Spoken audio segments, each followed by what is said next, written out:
Hello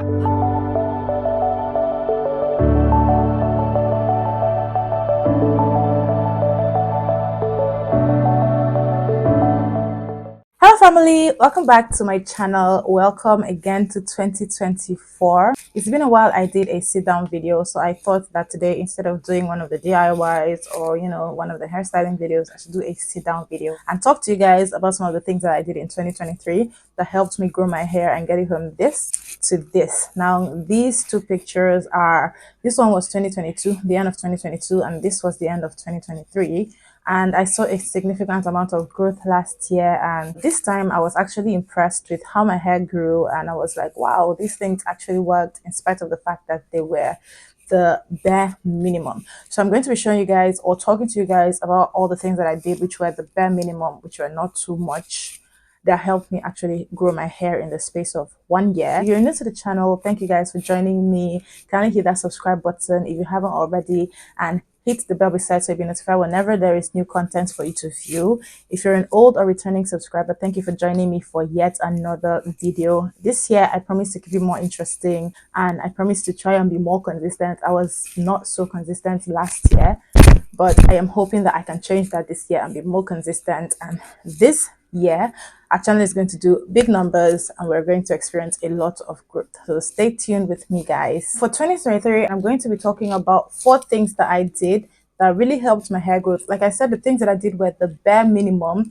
I didn't do a lot of manipulation on my hair last year, and I actually started to reduce my wash days, the amount of times that I washed my hair towards the end of the year. So I started off the year with washing my hair every single week. That has always worked for me. And so I kept that up and I saw significant progress. But towards the end of the year, I started to get a little busier, and I also realized that I did not have as much time for my hair as before. So I reduced my wash days to 2 times a month, sometimes not once a month, but 2 times a month. That's every 2 weeks instead of doing every week. That means I was washing my hair twice a month instead of washing my hair 4 times a month or 3 times a month.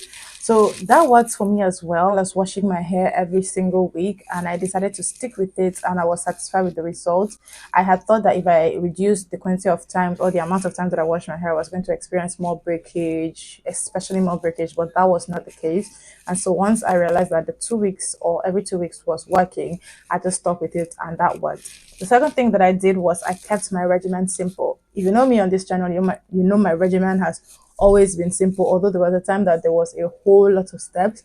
But on our natural hair journey, as we progress, we grow, we learn new things, we make adjustments. That's how it is. So for me, I was able to reduce the number of steps in my wash day to about 4 or so. There are some things that I cut out for some wash days, like pre-pooing. I reduced the number of times that I pre-pooed, and then I increased the number of times that I deep condition.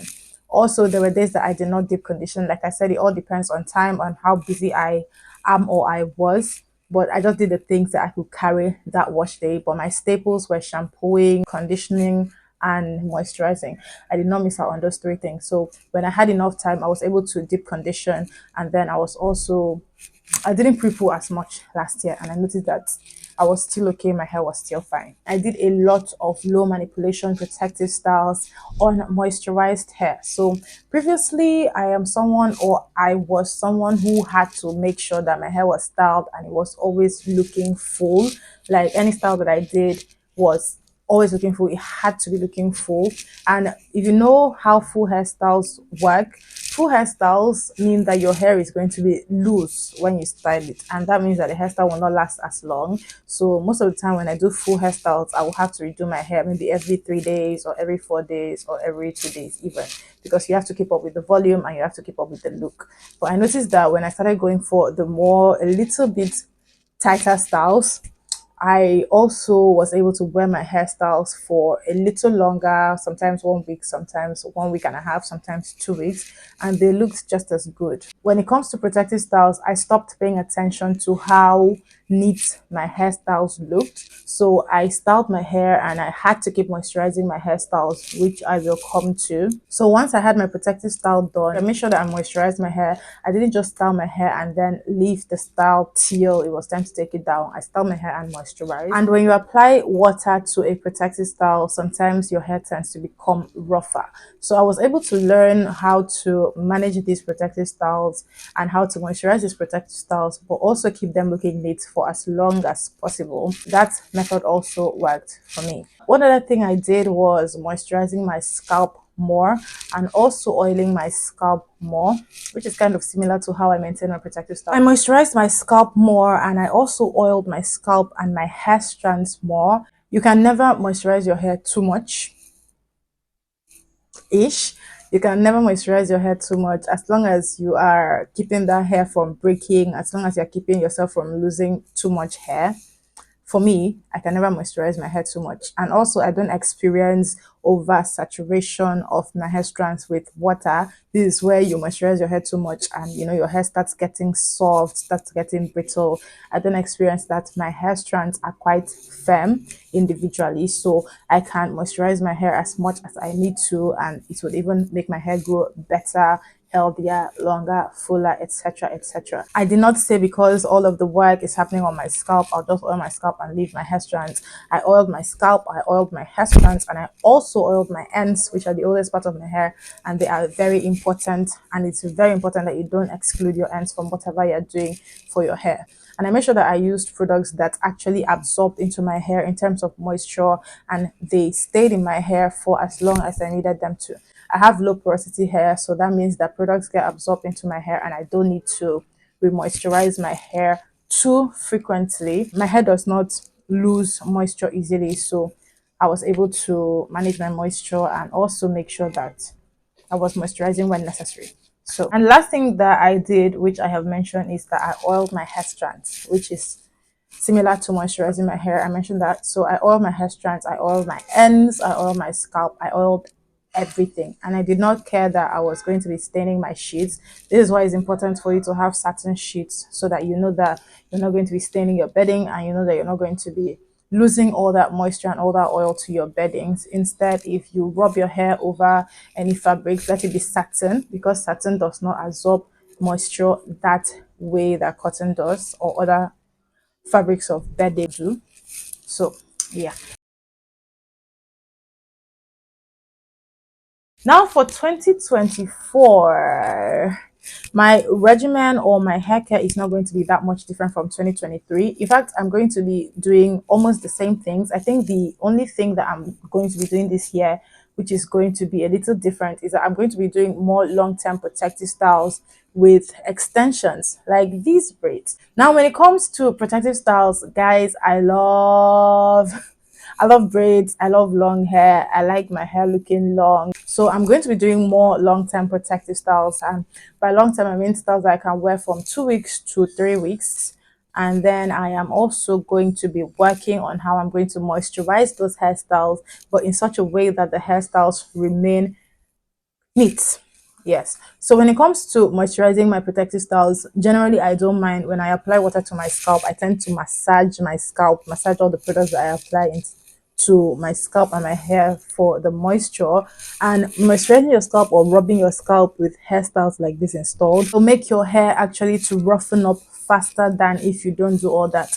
So I'm going to be adapting a method where I just apply or spray the water to my hair and not rub my scalp. I think it's going to be hard, but I think I can do it because I really want my hairstyles to be lasting a little longer, and there are going to be events which I will need to wear my hairstyles to. And because I do my hair myself, I don't think I want to be doing long-term protective styles every other day just so that my hair does not break or stop growing where I am trying to do these styles to get my hair to grow. So the whole of last year, I didn't really use a lot of extensions. I stayed using my hair for a lot of protective styles. And my go-to protective style last year was mini twist.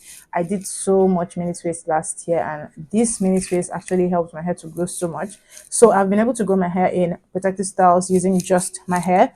This year, I want to see how I can grow my hair in protective styles with added extensions. And the only downside of added extensions is that they tend to dry out your hair. depending on the type of extension you use. So things like braiding hair are easy to maintain, they're easy to moisturize, and your hair will not dry out as much as things like kinky twist. I noticed extensions like twist, like this kinky bulk, tends to dry out your hair faster than things like braiding hair does. Also, if you're going to be using extensions, some people may go ahead and pre-wash their extensions before they use it to style their hair, but I'm not going to be doing that because I'm going to simply just moisturize my braids or whatever protective style I have on. The reason people wash their extensions before they use it to style their hair is because there are chemicals added in the extensions to preserve, to style, or to make the extensions look a certain way, and people want to get rid of those chemicals, especially if such people react to the extensions. So for me, I don't have that problem, and I can actually manage my hair and my styles when I make them. So I'm going to be able to do these protective styles with extensions and see how that goes. I introduced tea sprays towards the end of last year, not so much tea sprays as consistent use of tea sprays. I also introduced consuming more tea, black tea, and use black tea as a spray because black tea is known to stop hair loss, reduce hair breakage, strengthen hair strands, and boost hair growth. So I opted for black tea, and I use Lipton tea for my tea spray, and also Lipton tea is what I drink.